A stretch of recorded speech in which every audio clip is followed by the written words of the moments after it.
I think that Canelo has the blueprint to end it early. You've been there twice. Now you knock him out the third time.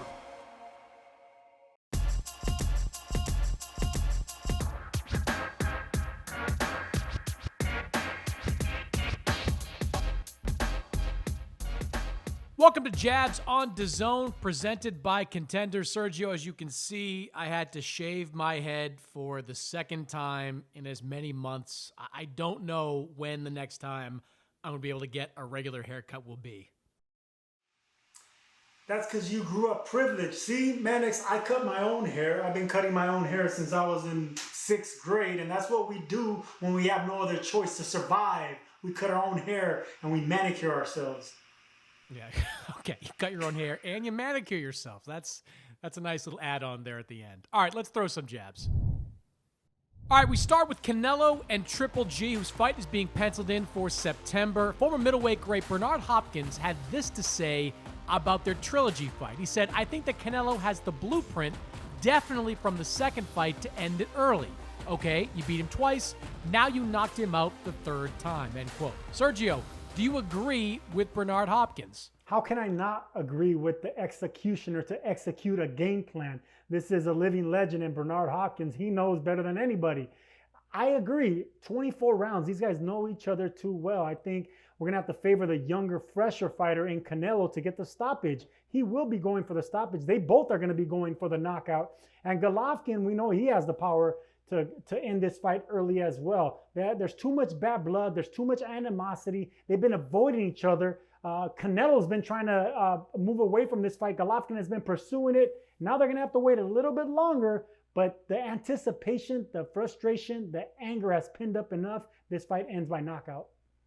Yeah, I mean, I think you're right that this fight will be a case of bad blood versus bad blood, but what in Golovkin's history has shown you that he's likely to get knocked out? I mean, the guy was hurt maybe for the first time against Sergey Derevyanchenko, but he wasn't close to getting really knocked out in that fight. And, you know, what we know about Canelo Alvarez is that in most of his high-profile fights, be it Erislandy Lara, Austin Trout, the two against Golovkin, he hasn't ended those fights by knockout. You can throw Daniel Jacobs into that mix as well. So I can see Canelo dominating, but I just don't see him being active enough to stop Golovkin. I don't think he throws hard enough to have Golovkin's iron chin test to the point where he's going to go down and not be able to get up. So I think Canelo's the favorite, deservedly so, but knocking out Golovkin is an incredibly tough task.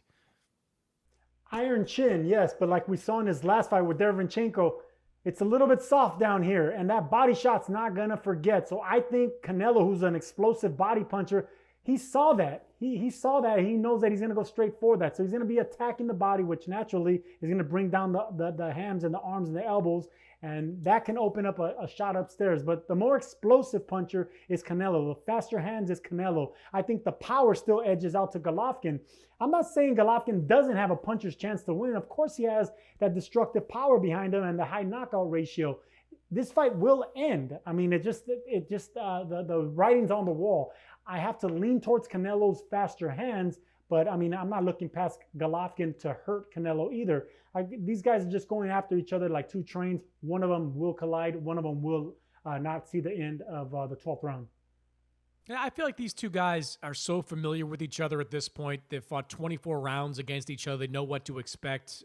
You could see it going a little more lopsided towards Canelo because of the stages they are at their respective careers. But I just think all these fights, no matter how many times they fight, will be destined to be the same way. Really entertaining fights, but with neither fighter getting knocked down and neither fighter getting knocked out.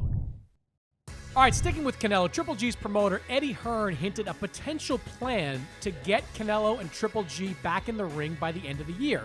Hearn told ESPN, "It kind of feels like in the ideal world, we'd have Golovkin face Zarameta, Canelo to fight Billy Joe Saunders, those fights to be in August, September, and the winners fight in December." Sergio, who does fighting twice in 2020 impact more, Canelo or Triple G? The older fighter, of course, it's gonna impact Triple G a little bit more. But if you look at Zarameta, he's gonna be the softer touch. I mean, he's undefeated, but he has a low knockout ratio, 5 knockouts in 21 fights.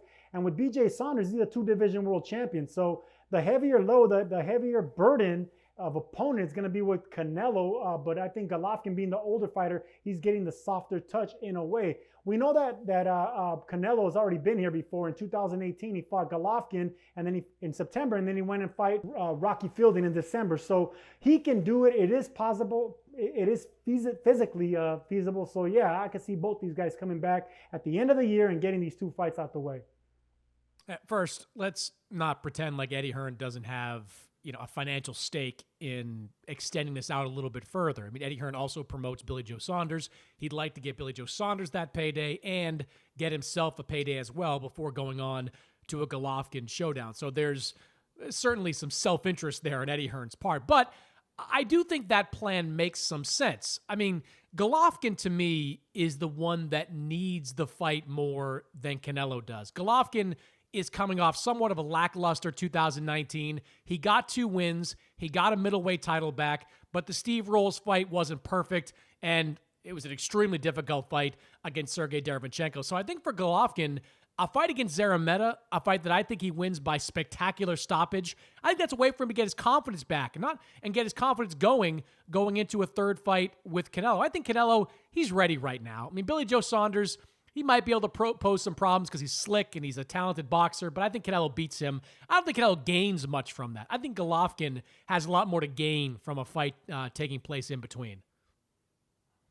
Anytime you fight an undefeated fighter like Zarameta, whether he has a high knockout ratio or not, to be the first one to take that 0, that means a lot. Even if it's for a fighter like Golovkin, who's already been to the mountaintop versus the very best, taking that first 0, I mean, that's just a notch on your belt. So that's going to get him up for that fight. He knows that he needs to look good. He can't look bad if he wants that trilogy and that big money from Canelo and the excitement, that big drama show to come back as well. I agree with you, Mannix, that in that Steve Rolls fight, Golovkin had some difficulty, but he still ended it in fantastic, dramatic, big show fashion. So it doesn't matter. He still got the knockout. If he can do that with Zarameta, we're back. We're back on the gravy train. Can we just once again, establish that your obsession with being undefeated is absurd? You can keep beating nobodies and keep that 0 on your record, but it doesn't matter unless you're beating somebody. So I don't care that Zarameta is undefeated. He is not a credible opponent to threaten Gennady Golovkin.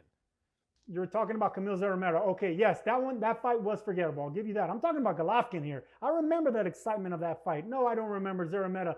Right now, you can't even pick out Zarameta in a lineup of boxing aficionados and people that know the sport.